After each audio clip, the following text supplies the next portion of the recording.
Foi no tempo de Xerxes, que reinou sobre 127 províncias desde a Índia até a Etiópia. Naquela época, o rei Xerxes reinava em seu trono na cidadela de Suzã, e no terceiro ano do seu reinado, deu um banquete a todos os seus nobres e oficiais. Estavam presentes os líderes militares da Pérsia e da Média, os príncipes e os nobres das províncias. Durante 180 dias ele mostrou a enorme riqueza de seu reino e o esplendor e a glória de sua majestade. Terminados esses dias, o rei deu um banquete no jardim interno do palácio de 7 dias para todo o povo que estava na cidadela de Suzã, do mais rico ao mais pobre. O jardim possuía forrações em branco e azul, presas com cordas de linho branco e tecido vermelho, ligadas por anéis de prata a colunas de mármore. Tinha assentos de ouro e de prata num piso de mosaicos de pórfiro, mármore, madrepérola e outras pedras preciosas. Pela generosidade do rei, o vinho real era servido em grande quantidade em diferentes taças de ouro. Por ordem real, cada convidado tinha permissão de beber o quanto desejasse, pois o rei tinha dado instruções a todos os mordomos do palácio que os servissem à vontade. Enquanto isso, a rainha Vasti também oferecia um banquete às mulheres no palácio do rei Xerxes. No 7º dia, quando o rei Xerxes já estava alegre por causa do vinho, ordenou aos 7 oficiais que o serviam, Meumã, Bista, Arbona, Bigtá, Abagta, Zetar e Carcas, que trouxessem à sua presença a rainha Vasti, usando a coroa real. Ele queria mostrar aos seus súditos e aos nobres a beleza dela, pois era de fato muito bonita. Quando, porém, os oficiais transmitiram a ordem do rei à rainha Vasti, esta se recusou a ir e o rei ficou furioso e indignado. Como era costume, o rei consultar especialistas em questões de direito e justiça, ele mandou chamar os sábios que entendiam das leis e que eram muito amigos do rei. Carcena, Setar, Adamata, Tarsis, Meres, Marcena e Memucã. Eles eram os 7 nobres da Pérsia e da Média que tinham acesso direto ao rei e eram os mais importantes do reino. O rei lhes perguntou: de acordo com a lei, o que se deve fazer à rainha Vasti? Ela não obedeceu à ordem do rei Xerxes transmitida pelos oficiais. Então Memucã respondeu na presença do rei e dos nobres: a rainha Vasti não ofendeu somente o rei, mas também todos os nobres e os povos de todas as províncias do rei Xerxes, pois a conduta da rainha se tornará conhecida por todas as mulheres, e assim também elas desprezarão seus maridos e dirão: o rei Xerxes ordenou que a rainha Vasti fosse à sua presença, mas ela não foi. Hoje mesmo, as mulheres persas e medas da nobreza que ficarem sabendo do comportamento da rainha agirão da mesma maneira com todos os nobres do rei. Isso provocará desrespeito e discórdia sem fim. Por isso, se for do agrado do rei, que ele emita um decreto real e que seja incluído na lei irrevogável da Pérsia e da Média, determinando que Vasti nunca mais compareça na presença do rei Xerxes. Também deu o rei a sua posição de rainha a outra que seja melhor do que ela. Assim, quando o decreto real for proclamado em todo o seu imenso domínio, todas as mulheres respeitarão seus maridos, do mais rico ao mais pobre. O rei e seus nobres aceitaram de bom grado o conselho, de modo que o rei pôs em prática a proposta de Memucã. Para isso, enviou cartas a todas as partes do reino, a cada província e a cada povo, em sua própria escrita e em sua própria língua, proclamando que todo homem deveria mandar em sua própria casa. Algum tempo depois, quando cessou a indignação do rei Xerxes, ele se lembrou de Vasti, do que ela havia feito e do que ele tinha decretado contra ela. Então os conselheiros do rei sugeriram que se procurassem belas virgens para o rei e que se nomeassem comissários em cada província do império para trazerem todas essas lindas moças ao harém da cidadela de Suzã. Elas estariam sob os cuidados de Hegai, oficial responsável pelo harém, e deveriam receber tratamento de beleza. A moça que mais agradasse o rei seria rainha em lugar de Vasti. Esse conselho agradou o rei e ele o pôs em execução. Nesse tempo vivia na cidadela de Suzã um judeu chamado Mardoqueu, da tribo de Benjamim, filho de Jair, neto de Simei e bisneto de Quis. Ele fora levado de Jerusalém para o exílio por Nabucodonosor, rei da Babilônia, entre os que foram levados prisioneiros com Joaquim, rei de Judá. Mardoqueu tinha uma prima chamada Hadassa, que havia sido criada por ele, por não ter pai nem mãe. Essa moça também, conhecida como Esther, era atraente e muito bonita, e Mardoqueu a havia tomado como filha quando o pai e a mãe dela morreram. Quando a ordem e o decreto do rei foram proclamados, muitas moças foram trazidas à cidadela de Suzã e colocadas sob os cuidados de Hegai. Esther também foi trazida ao palácio do rei e confiada a Hegai, encarregado do harém. A moça o agradou e ele a favoreceu. Ele logo lhe providenciou tratamento de beleza e comida especial. Designou-lhe 7 moças escolhidas do palácio do rei e transferiu-a, junto com suas jovens, para o melhor lugar do harém. Esther não tinha revelado a que povo pertencia, nem a origem da sua família, pois Mardoqueu a havia proibido de fazê-lo. Diariamente ele caminhava de um lado para outro, perto do pátio do harém, para saber como Esther estava e o que lhe estava acontecendo.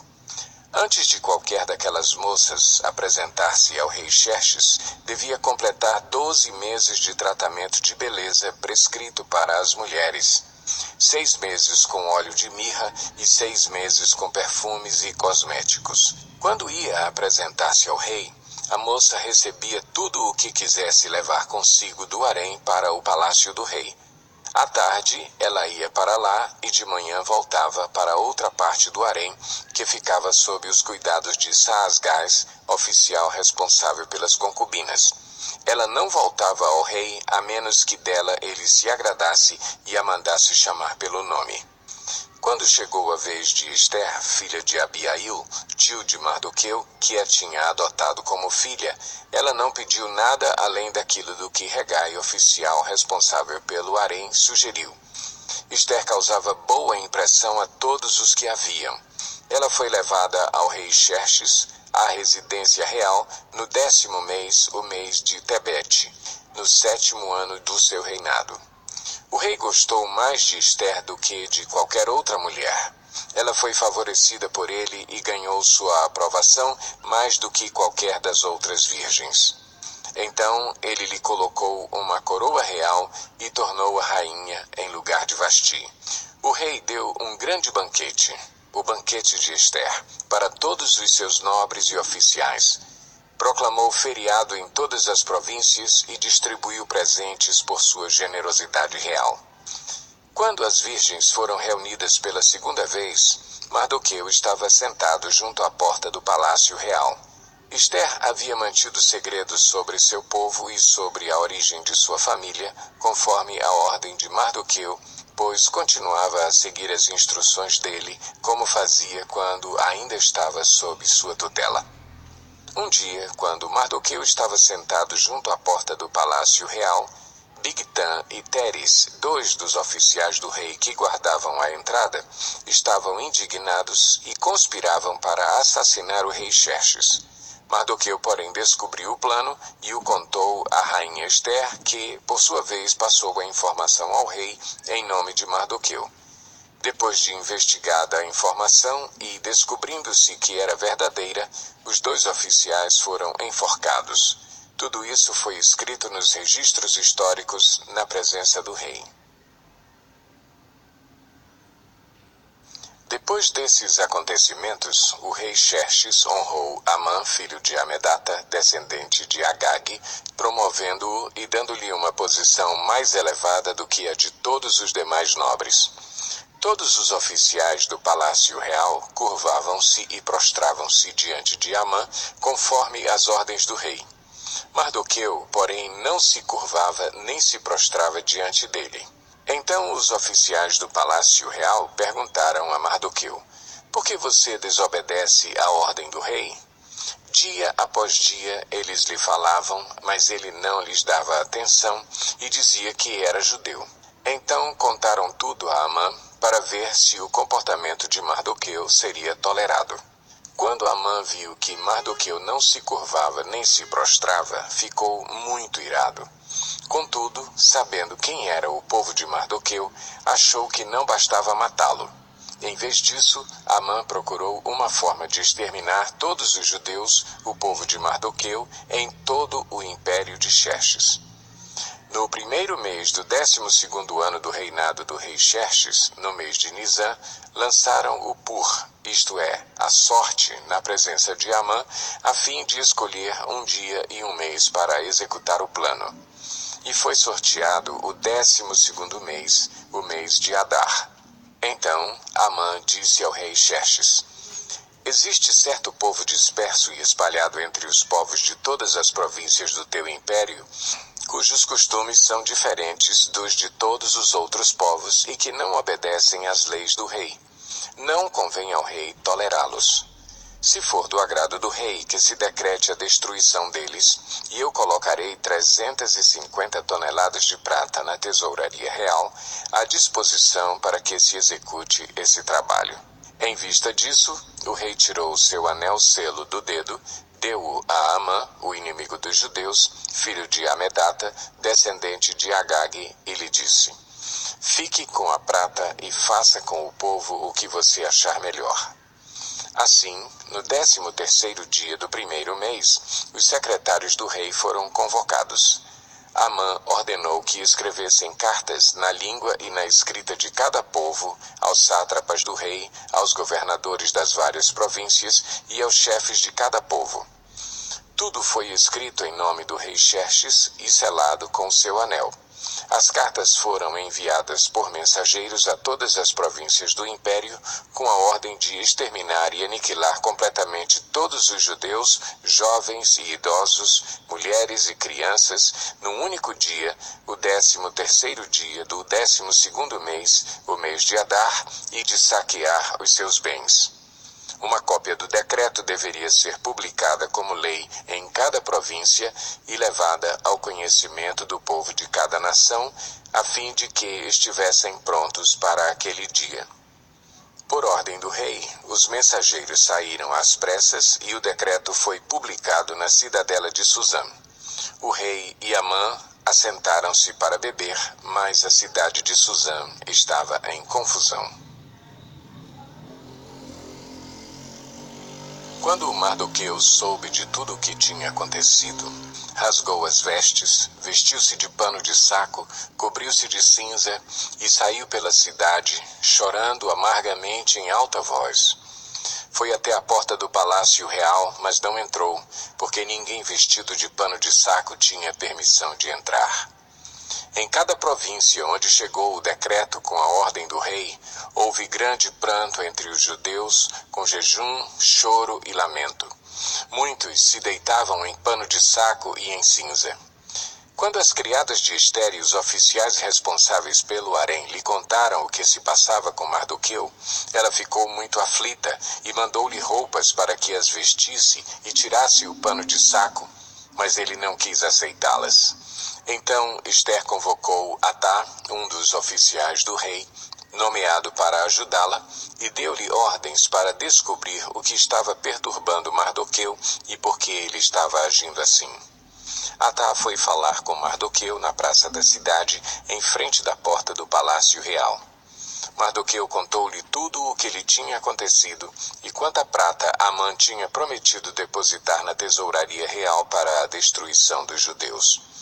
Deu-lhe também uma cópia do decreto que falava do extermínio e que tinha sido anunciado em Suzã, para que ele o mostrasse a Ester e insistisse com ela para que fosse à presença do rei implorar misericórdia e interceder em favor do seu povo. Atá retornou e relatou a Ester tudo o que Mardoqueu lhe tinha dito. Então ela o instruiu que dissesse o seguinte a Mardoqueu: Todos os oficiais do rei e o povo das províncias do império sabem que existe somente uma lei para qualquer homem ou mulher que se aproxime do rei no pátio interno sem por ele ser chamado. Será morto, a não ser que o rei estenda o cetro de ouro para a pessoa e lhe poupe a vida. E eu não sou chamada à presença do rei há mais de 30 dias. Quando Mardoqueu recebeu a resposta de Ester, mandou dizer-lhe: não pense que pelo fato de estar no palácio do rei, você será a única entre os judeus que escapará, pois se você ficar calada nesta hora, socorro e livramento surgirão de outra parte para os judeus, mas você e a família do seu pai morrerão. Quem sabe se não foi para um momento como este que você chegou à posição de rainha?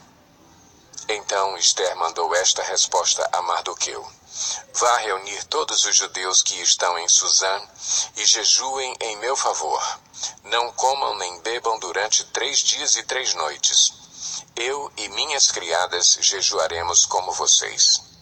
Depois disso, irei ao rei, ainda que seja contra a lei. Se eu tiver que morrer, morrerei. Mardoqueu retirou-se e cumpriu todas as instruções de Ester. 3 dias depois, Ester vestiu seus trajes de rainha e colocou-se no pátio interno do palácio, em frente do salão do rei. O rei estava no trono, de frente para a entrada.